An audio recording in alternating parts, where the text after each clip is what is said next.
Hello, and welcome to another video. In this video, I'm going to be talking about game mode ideals, mainly solo ranked 8v8, then 6 versus 6 TDM, and what it might be like. First, I think solo ranked 8v8 would be a great addition to the game as a seasonal mode. If you think back to why they removed it in the first place, it was due to lack of participation. Well, of course, throughout the whole time, there's been cheating. We're not going to get into that. The perks of it being a seasonal mode makes it much easier to police and maintain.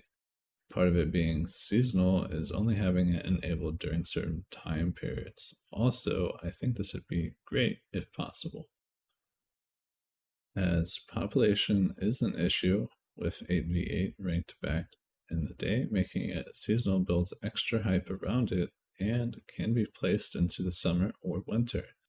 Then with it being a solo ranked version, it'd allow for anyone to get a chance to play, along with better matchmaking being applied to prevent class stacking.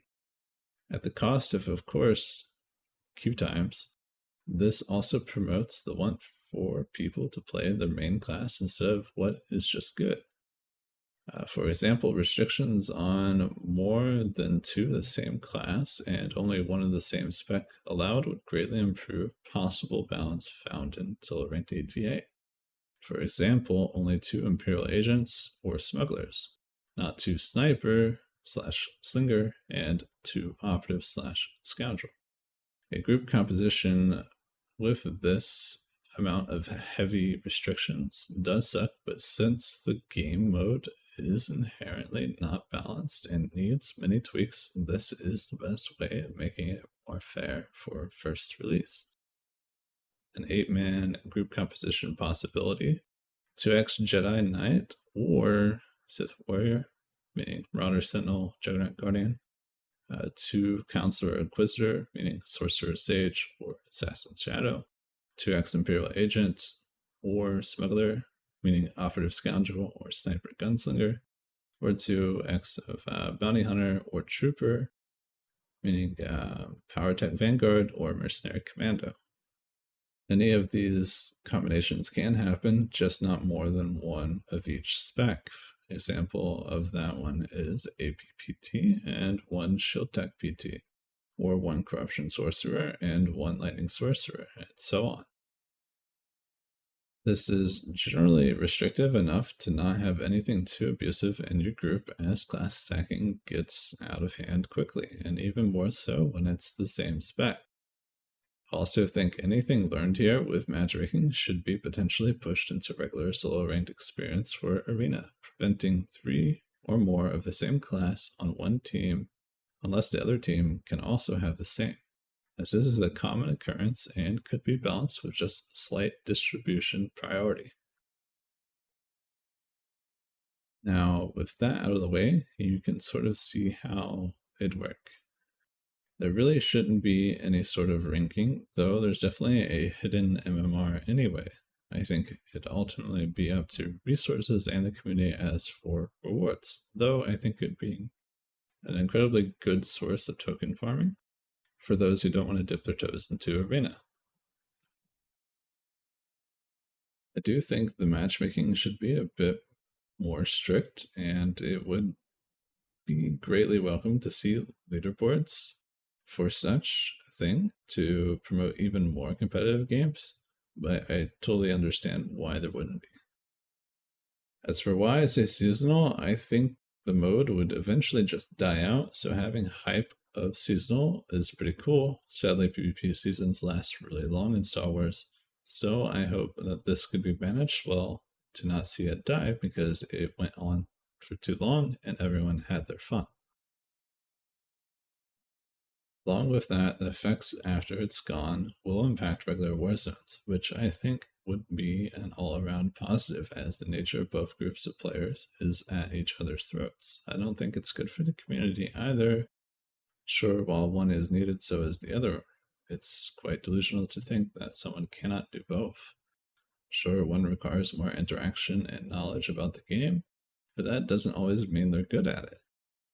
So with more people understanding how they should play objectives or reason to play, or just, well, knowing how to, and improve games overall instead of what we currently got. It's quite a miserable experience as a objective-based player to queue up alone and try to make things happen while either your node defender never calls and loses the node, or you throw the hot ball to someone who can easily score but decides to just give it away instead. So on and so forth. It's very frustrating, and just a nudge in the right direction would potentially flip both groups of players into the other's shoes. So yes, this does mean objective players are going to have to learn the hard way that spamming the door, hoping no one is going to notice you, isn't really a foolproof plan. There's got to be some sort of strategy or CC combo to get some objectives, or flat out brute strength and wiping the enemy team or pressuring them so far back for an easy cap. It's far harder to stop someone when you can't even get to them, let alone defend something with well-coordinated CC on you.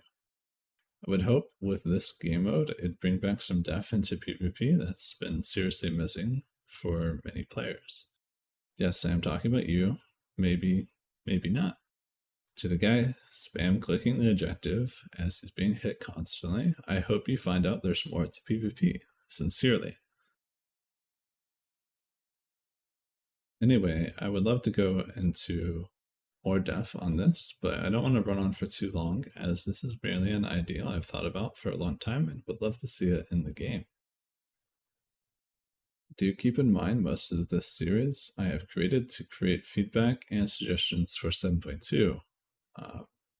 If anything happens, we can suggest, and if they make it into the game will hopefully be better. It is a numbers game, so feel free to comment any of your ideals, and when we are asked upon for feedback, please do give it. I will definitely set a reminder for you guys too. Now to the other ideal, while briefly covering it before I close off the video, 6 versus 6 TDM. Yes, I said team deathmatch. I think it'd be incredible for a new map to be 6 versus 6, slightly smaller of course, but also another interesting dynamic for PvP. I think restrictions for this mode should be no more than 2 healers and 1 tank. The rest should be DPS. Of course, this can all be DPS. I think the map should generally be pretty open with some line of sight, but no real advantages for either style of combat, meaning no great places to knock someone to Kingdom Come, but also no great spot to constantly line unless you bait them to fight there. Meaning the line of sight cannot be a power position or too large. I'm definitely open to all kinds of map types. I think it'd be awesome to test this on the public test server.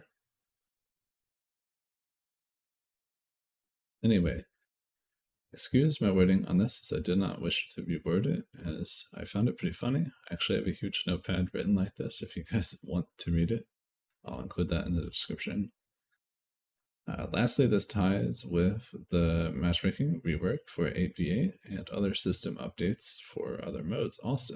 The game will now heavily prioritize groups fighting other groups, seeing increased queue wait times at times, but to ensure a better matchmaking experience for all. Support roles are revalued and put against each other at all times, decreasing the limit of tanks allowed into the match to 1, excluding full group matches. After a certain time, the brackets for solo queued players or smaller groups to be sucked into these matches will be possible. While it's no perfect solution, we want to allow players to play with their friends, but also give players a chance to fight back when playing alone. If a support role declines or is missing, the matchmaker will start a mercy roll. If one side gets the lead, the match will be set to close sooner than normal, sparing players from an unfair match. Upon mentioning a mercy rule, it is applied to all matches if a large enough lead is obtained. You will now have 30 seconds to turn the tides of the game, or it will end early. Mercy rule will vary depending on the game mode and time already spent in the match. It will be rebalanced as more info is obtained of how it works in practice, I guess, or in game. You get the idea. And that's pretty much it for this topic. A mercy rule is already existing in Star Wars, but only if a certain amount of people are missing. Extending this rule to further include things could definitely improve quality of life for bad matches. And thanks for watching. Yeah.